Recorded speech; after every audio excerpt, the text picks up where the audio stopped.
야곱 가정의 분열. 창세기 27장 1절에서 35절 말씀입니다.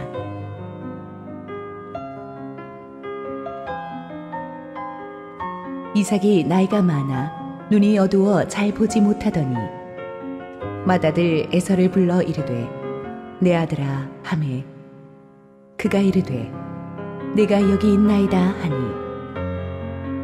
이삭이 이르되 내가 이제 늙어 어느 날 죽을는지 알지 못하니 그런즉 내 기구 곧 화살통과 활을 가지고 들에 가서 나를 위하여 사냥하여 내가 즐기는 별미를 만들어 내게로 가져와서 먹게 하여 내가 죽기 전에 내 마음껏 내게 축복하게 하라.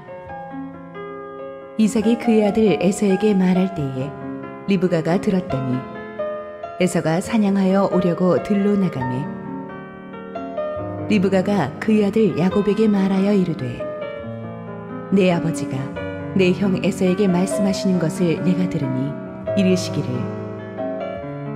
나를 위하여 사냥하여 가져다가 별미를 만들어 내가 먹게 하여 죽기 전에 여호와 앞에서 내게 축복하게 하라 하셨으니 그런즉 내 아들아 내 말을 따라 내가 내게 명하는 대로 염소떼에 가서 거기서 좋은 염소 새끼 2마리를 내게로 가져오면 내가 그것으로 내 아버지를 위하여 그가 즐기시는 별미를 만들리니 내가 그것을 내 아버지께 가져다 드려서 그가 죽기 전에 내게 축복하기 위하여 잡수시게 하라. 야곱이 그 어머니 리브가에게 이르되 내 형 에서는 털이 많은 사람이요 나는 매끈매끈한 사람인즉 아버지께서 나를 만지실진데 내가 아버지의 눈에 속이는 자로 보일지라 복은 고사하고 저주를 받을까 하나이다.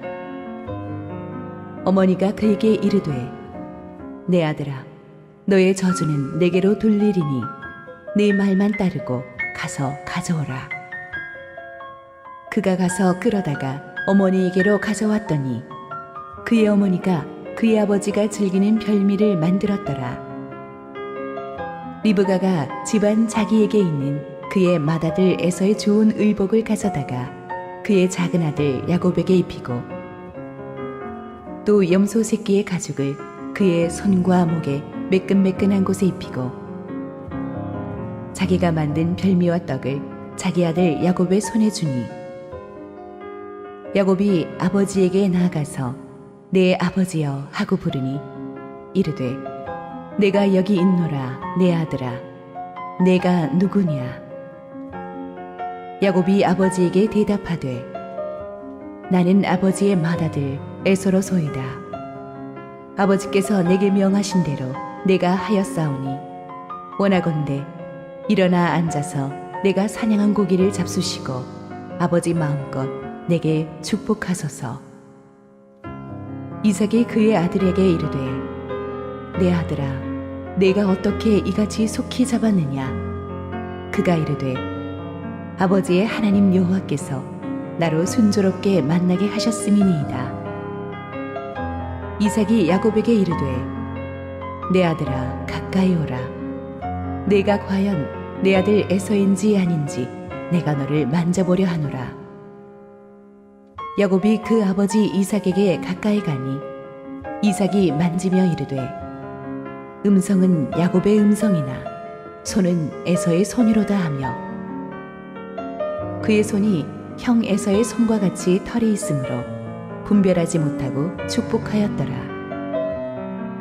이삭이 이르되 내가 참 내 아들 에서냐. 그가 대답하되 그러하니이다.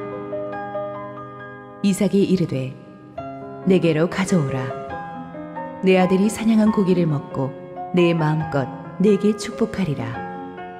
야곱이 그에게로 가져가매 그가 먹고 또 포도주를 가져가매 그가 마시고 그의 아버지 이삭이 그에게 이르되 내 아들아 가까이 와서 내게 입맞추라.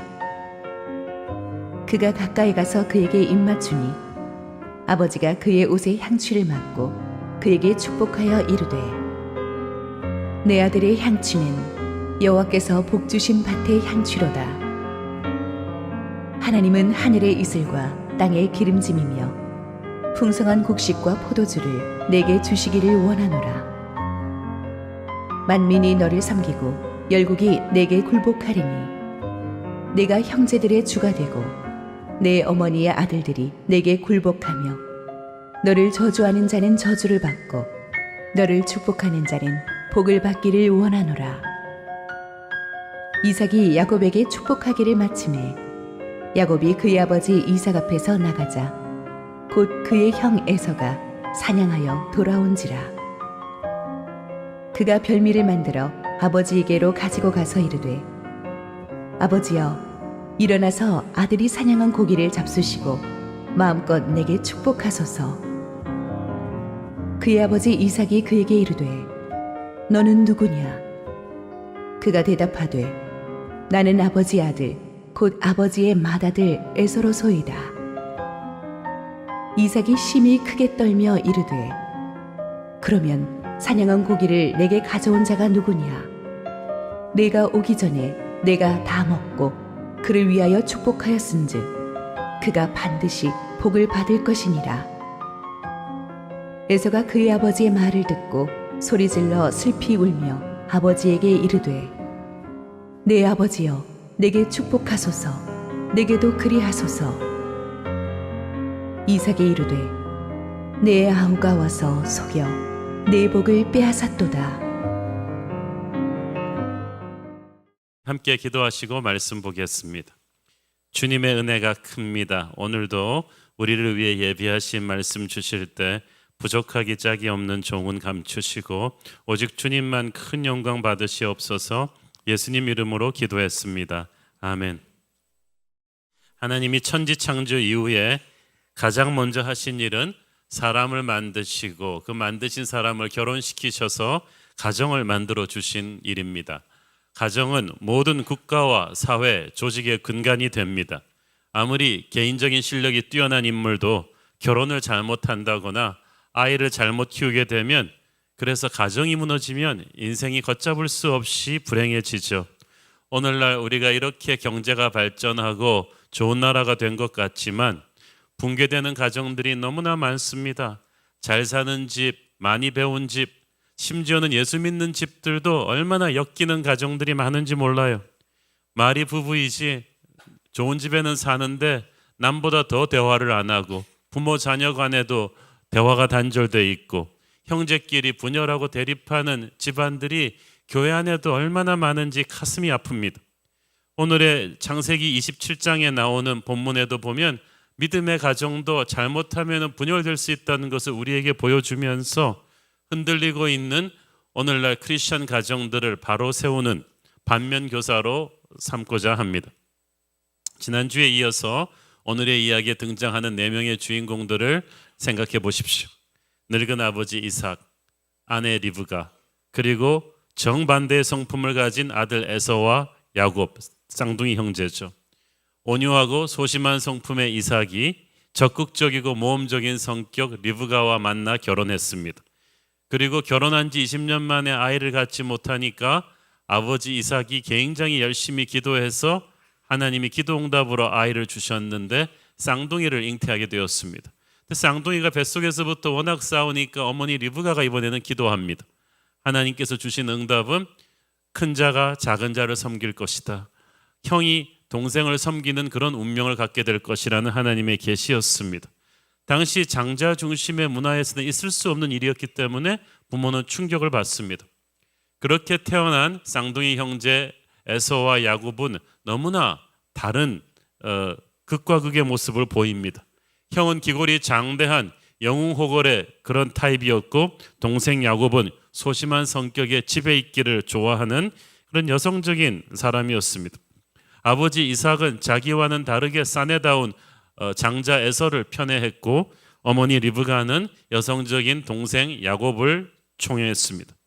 에서는 자기의 세상적인 힘만 믿고 믿음을 등한시하고 세상적으로 쫙쫙 뻗어나갔습니다. 특히 결혼도 예수 안 믿는 헷 족속의 딸과 해서 부모에게 근심을 가져다 주었습니다. 그리고 어느 날 사고가 터집니다. 사냥에서 돌아오는 배고픈 형 에서를 야곱이 단팥죽 한 그릇으로 유혹해서 장자의 명분과 맞바꿔 버리지 않습니까? 자기의 세상적인 힘만 믿고 장자의 명분을 우습게 여긴 에서도 나쁘지만 형의 약점을 이용해서 그것을 훔친 야곱도 옳지는 못했죠. 그리고 세월이 흘렀습니다. 그리고 이제 오늘의 본문인 창세기 27장의 대형 사고가 터지는 거예요. 이때 이삭의 나이가 약 137세. 그러니까 여러분 산수를 해보세요. 그가 60에 낳은 아들들인 에서와 야곱은 지금 70을 넘었죠. 우리가 어렸을 때 주일학교에서 보았던 그림은 다 사실이 아니죠. 티네이저 에서 야곱이 아니죠. 지금 70 노인 아들들을 이제 137세 슈퍼 노인 이삭 아버지가 이제 딜하고 있는 모습이에요. 창세기 27장에 오늘 우리가 보게 될 이 대형 사고가 하루아침에 터진 것이 아니라 어릴 때부터 이들이 쌓인 감정들이 쌓여온 결과입니다. 오늘의 스토리는 하나님의 사람들이 인간적인 방법을 쓸 때 벌어지는 비극입니다. 먼저 아버지 이삭을 보십시오.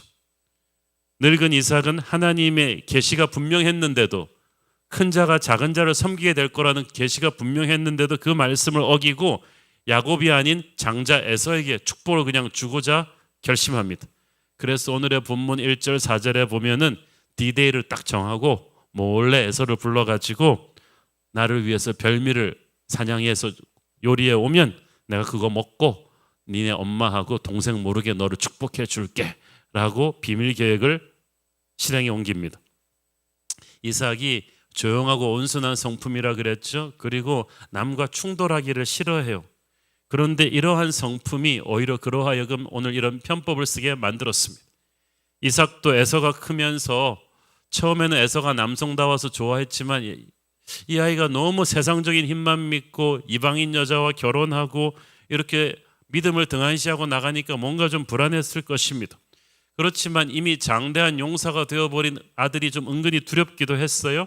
그래서 빨리 후계자 자리를 내어주고 자신의 편한 노후를 보장받으려 했을 것입니다.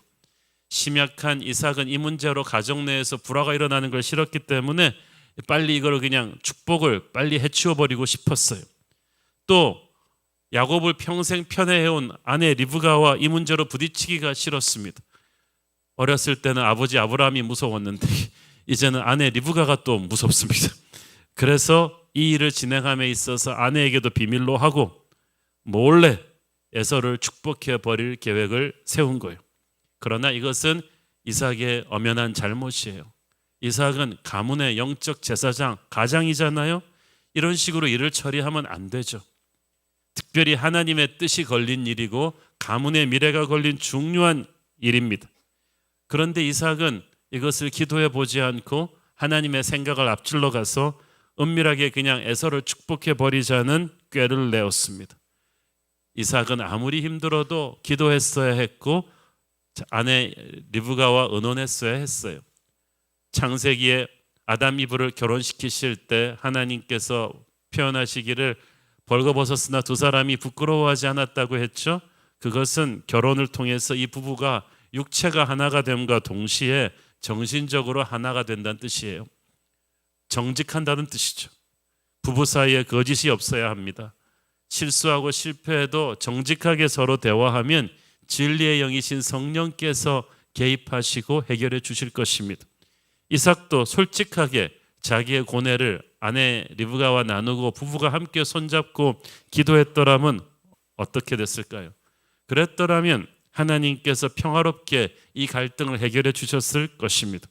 그런데 가정의 영적 제사장이라는 이삭이 기도해 보지도 않고 아내를 속이고 계략을 짜가지고 뒤에서 문제를 어떻게 해치워 버리려고 했습니다.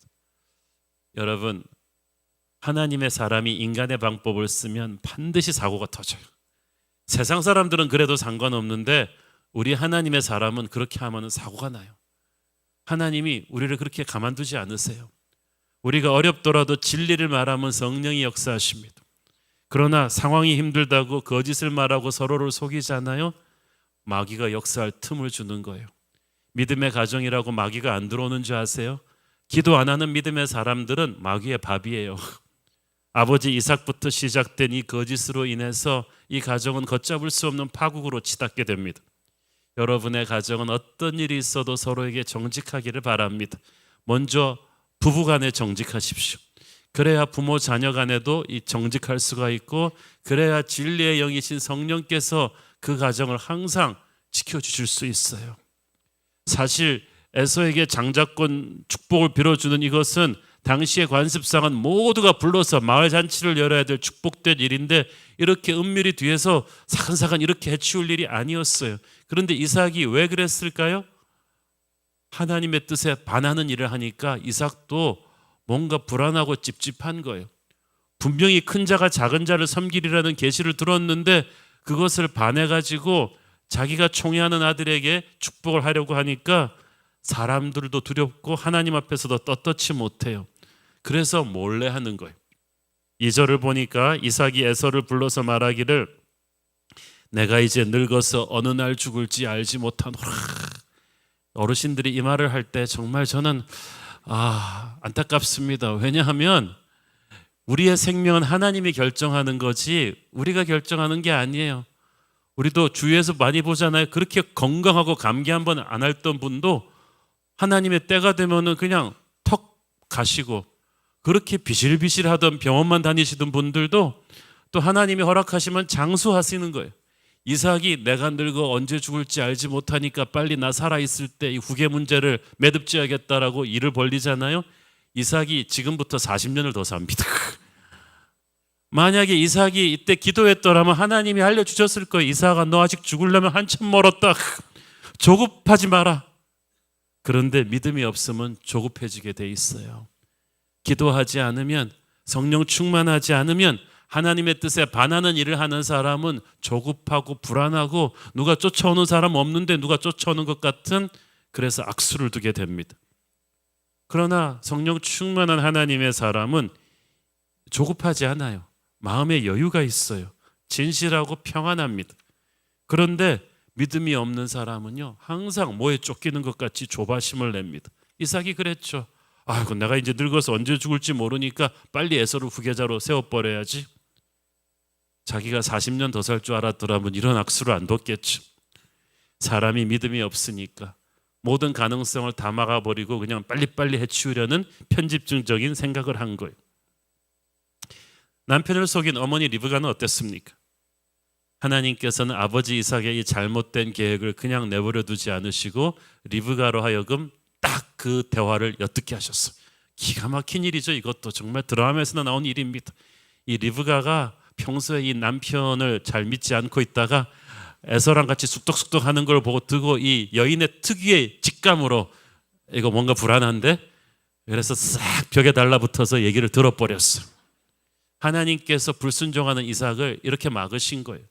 그러면 남편의 음모를 알고 엄청난 배신감을 느꼈을 이 리브가가 어떻게 했어야 됐을까요? 그 자리에 들어가서 남편이랑 부딪혀야죠. 아니, 당신, 하나님께서 분명히 큰 자가 작은 자를 섬기리라고 말씀하셨는데 이렇게 하나님의 뜻을 어기고 당신 마음대로 일을 꾸미면 어떡해요? 라면서 대화를 해야죠. 대화를 하고 우리 같이 기도해보고 결정해야죠. 하면서 함께 기도를 해야 되는데, 우리 여러분 답이 안 나오면 이렇게 해야 되거든요. 근데 이삭이 정직하게 대화하지 않은 까닭에 리브가도 인간적인 맞불 작전으로 나가게 됩니다. 아니, 이 영감이 내 뒤통수를 쳐. 당신이 계략을 꾸미니까 뭐 나는 계략 할아버지를 꾸밀 수 있어.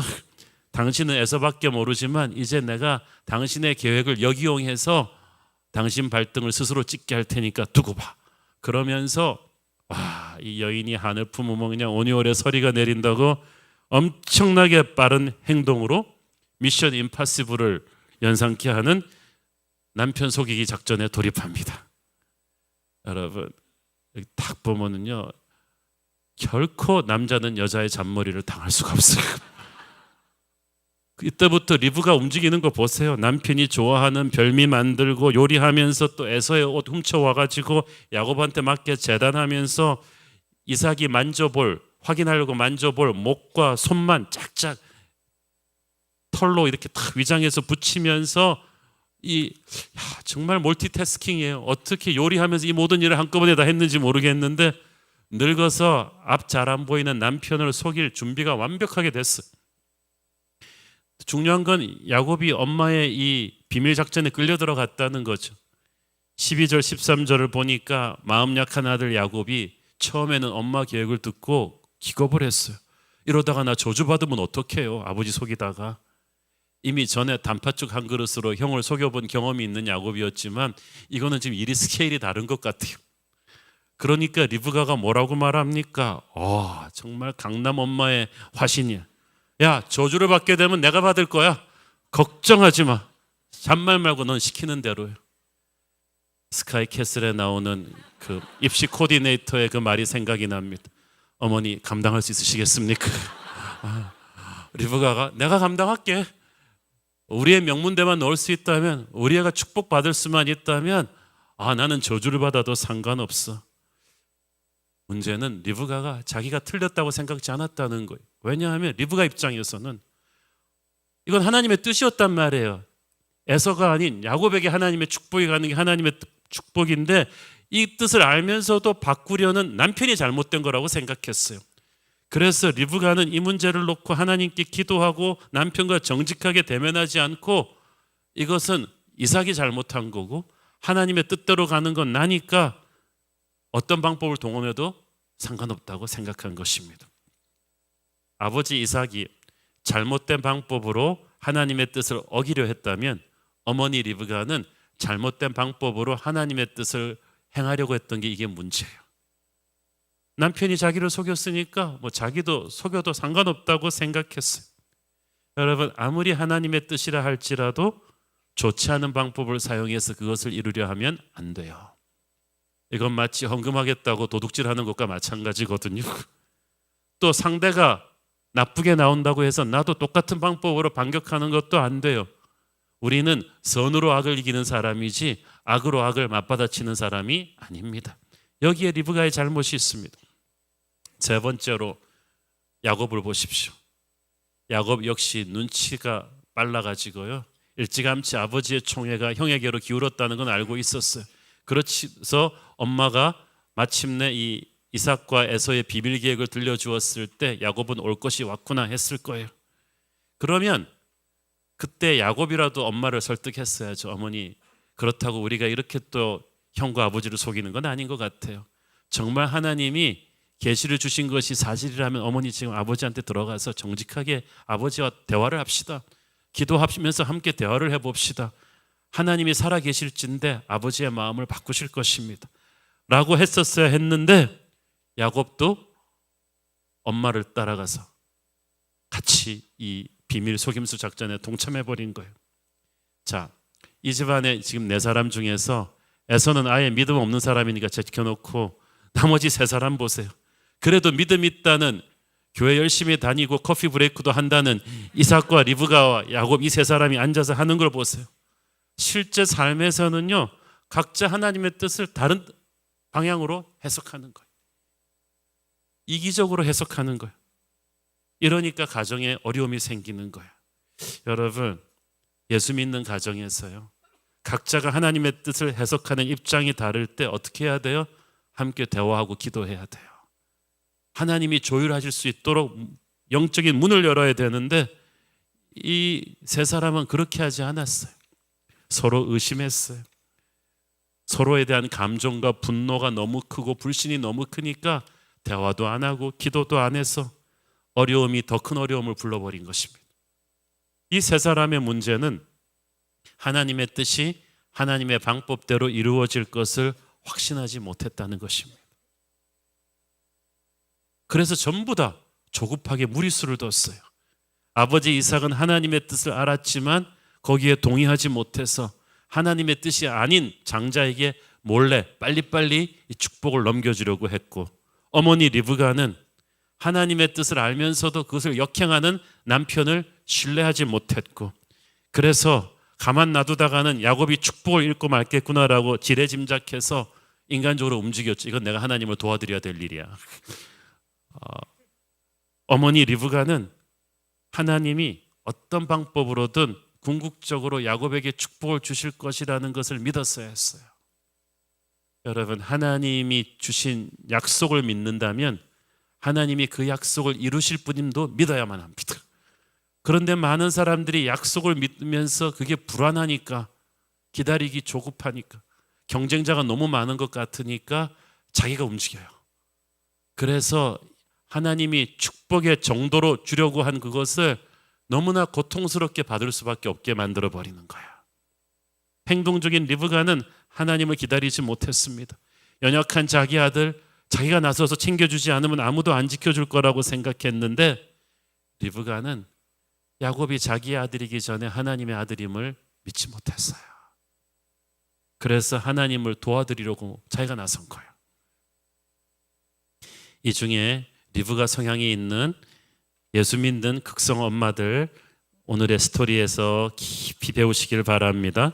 자녀 문제에 부모가 너무 나서서 모든 것을 다 해주려고 하면요, 하나님이 개입하실 틈이 없어져요. 어떤 엄마는 맞선 보러 나간 자녀도 카톡으로 코치를 해요. 어떤 엄마는 애가 의대 다니고 법대 다니면 뭐요? 계속 전화로 코치하고 담당 교수한테 전화하고 자기가 나서서 아이의 앞길을 정리해 주려고 합니다. 여러분, 그 아이의 앞길은 주님이 정리하십니다. 여러분이 그 아이를 잉태하기 전부터, 만세 전부터 하나님이 그 아이를 향한 계획이 계셨어요. 하나님이 그 아이를 사랑하시고 하나님이 그 아이를 더 잘하시기 때문에 부모는 어느 시점에서 하나님이 개입하시도록 물러서야 돼요. 그래야 하나님께서 이 아이의 인생을, 우리 부모가 잡고 있었으면은 여기까지밖에 못 갈 아이를 여기까지 올리시는 거야. 요셉이 야곱의 품에 있을 땐 여기까지밖에 없었는데 하나님이 붙잡으시니까 여기까지 올라가잖아요. 사랑하는 여러분, 하나님이 여러분 아이의 인생을 장악하실 수 있도록 물러서는 법을 배우십시오. 혹자는 이렇게 말합니다. 야, 리브가가 이삭을 속여서라도 야곱을 위해 축복을 뺏어주지 않았으면 어찌 될 뻔했어. 꼼짝없이 에서에게 축복이 갔을 것이고, 그러면 하나님의 뜻이 좌절됐을 거 아니야? 결국은 리브가가 해낸 거 아니야? 그렇지 않습니다. 여러분, 리브가가 이때 나서지 않았더라도 하나님께서는 어떻게든 하나님의 뜻을 이루셨을 거예요. 하나님이 분명히 큰 자가 작은 자를 섬기겠다고 선포하셨으면 그걸 이루실 분이잖아요. 예를 들어서 에서가 가져온 별미를 먹으려는 순간, 그 순간 성령의 감동으로 이삭이 회개했을 수도 있죠. 이거는 아니구나. 이거는 하나님의 뜻이 아니구나. 하나님은 항상 우리가 모르는 방법으로 역사하실 분이십니다. 하나님의 뜻을 확신할진데 그 뜻을 이루는 과정도 하나님에게 온전히 맡기십시오. 여러분이 나선다고 될 일이 안 되고 안 되는 일이 되는 게 아니에요. 하나님이 여러분에게 약속하신 건 아무리 경쟁자가 많고 아무리 힘들어 보여도 반드시 하나님이 이루실 것이다 라는 확신을 가지고 마음의 여유를 가지십시오. 그 다음에 야곱을 생각해 보십시오. 어차피 하나님이 예비하신 축복은 그를 위한 것인데, 어차피 야곱이 잘나서 선택받은 것도 아닌데 야곱은 앉아서 하나님의 역사를 기다리지 못했어요. 그래서 어렸을 때도 형한테 사기쳐가지고 단팥죽으로 장자의 명분도 뺐고, 한 번 속인 거 두 번 못 속이겠어요. 그렇게 하지 않아도 받을 수 있었던 하나님의 축복을 형을 속여가지고, 아버지 속여서 받은 까닭에 두고 대가를 치르게 되잖아요. 야곱은 하나님의 살아계심에 대한 확신이 부족했어요. 뭐로 가도 서울만 가면 된다고 생각했는데 절대 그렇지 않습니다. 여러분, 하나님의 뜻일진데 반드시 하나님의 방법을 따라가야만 합니다. 오늘날 하나님의 뜻을 인간적인 방법으로 이루려다가 시험 들은 크리스찬들 얼마나 많습니까? 특히 자녀교육 문제에 있어서는 더더욱 그렇습니다. 야곱은 인간적인 능력은 없었지만 영적인 유산의 가치를 아는 사람이었어요. 그래서 하나님의 축복, 장자의 명분을 어떻게든 붙잡으려고 한 건데 이걸 너무 집착한 나머지 정직함을 잃어버렸어요. 하나님은 진리의 영이시기 때문에 야곱의 이런 면은 아주 호되게 징계하시면서 고치실 것입니다. 한마디로 에서는 빼고 가족 세 사람이 다 너무 조급했어요. 조급하니까 정도를 가지 않아요. 편법을 동원해요. 어떤 사람이 편법을 동원하고 정도로 가지 않습니까? 조급하고 불안한 사람, 하나님을 못 기다리는 사람. 이삭은 에서에게 편법으로 축복을 주려고 했고, 리브가는 편법으로 그 계획을 뒤엎는 모략을 꾸몄고, 전에 형을 한번 속였던 야곱은 이번에 또 아버지를 속이려고 나옵니다.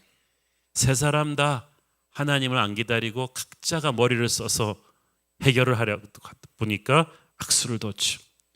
18절 29절에 보면은 마침내 모든 준비를 끝낸 야곱이 이삭 앞에 가서 아버지를 속입니다.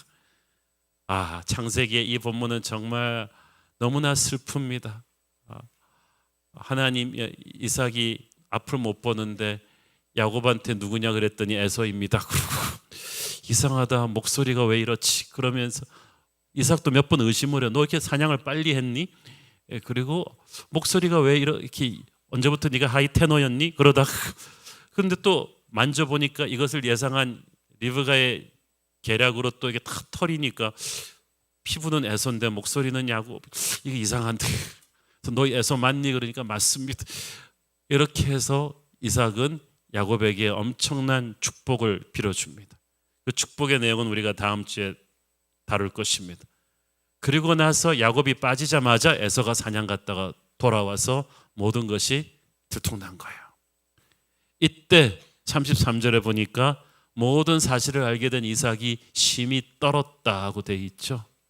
이삭은 야곱과 리브가를 향한 배신감에 떤 게 아니라 살아계신 하나님에 대한 두려움 때문에 떨었어요.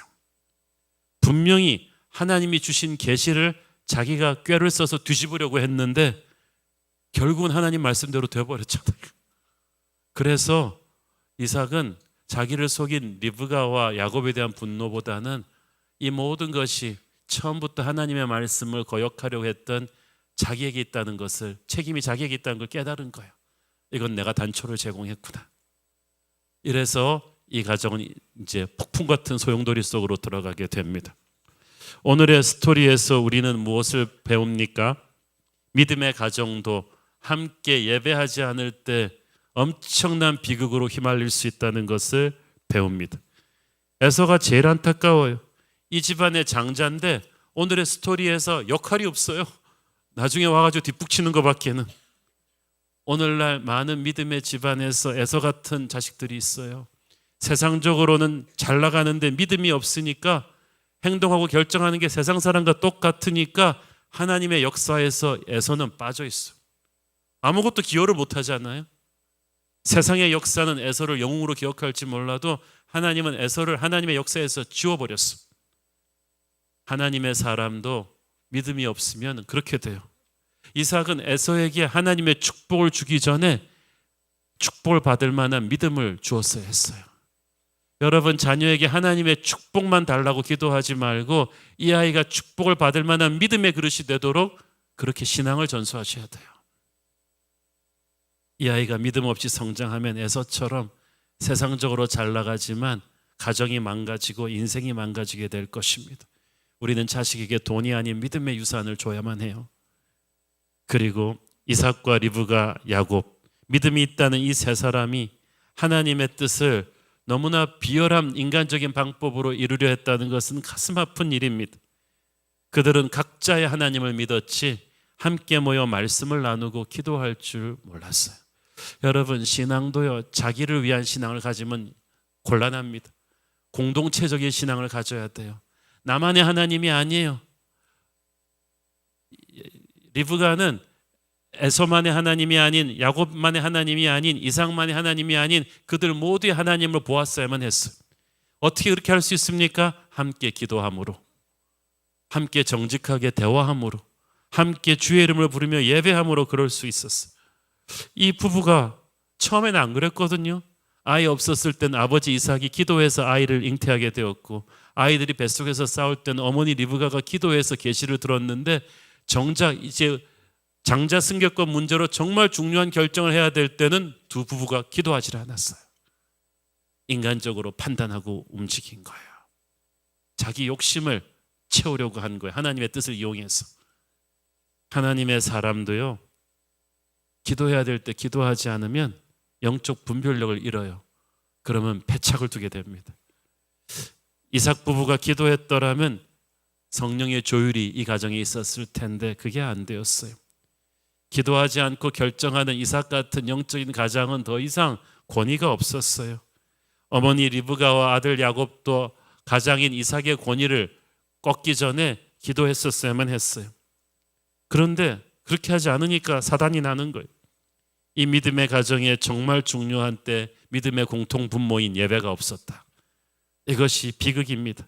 그러니까 서로 진실하게 성령 안에서 대화하는 법을 몰랐죠.